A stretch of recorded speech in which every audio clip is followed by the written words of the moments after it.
Alright guys, so today we're gonna practice tenderizing and prepping our steaks. So if you look, I got a big beef sirloin tip roast. This, as you can see, was almost 9 pounds. When it came here, it was like this big, and even though I called to ask how much it was and if they could cut into steaks, needless to say, I must have got the new guy, because when I came, he goes, I don't think we can cut it into steaks. And then the guy had to tell him, I was like, how do you cut these steaks? And he goes, And finally the guy behind him goes, use the slicer. So, I'm hoping this is the right thickness. If not, we'll know better for next time. I told him about 1 inch. If you look,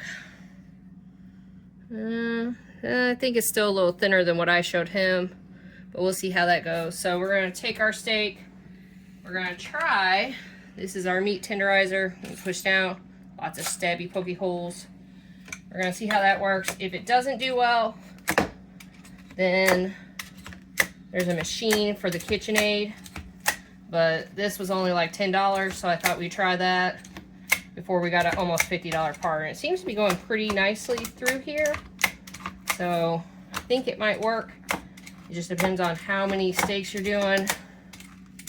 Might be in the long run. So you're going to take your steak, have a bowl. You're going to take some Great Value, which is Walmart, meat tenderizer.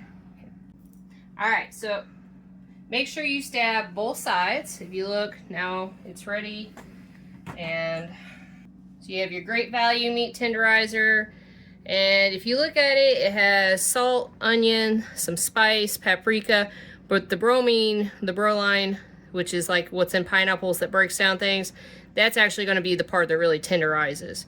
So you want to make sure your meat tenderizer has that. So you're going to sprinkle a good amount so that both sides are covered. Flip it over, and any excess falls in the bowl so that your last piece can sop that up. And then I'm just going to put this in my bowl for overnight. A little more in there. And then all your steaks are going to go in here. They're going to sit for 24 hours. And then I'll show you how to cook them in the next video. Alright, thank you for watching.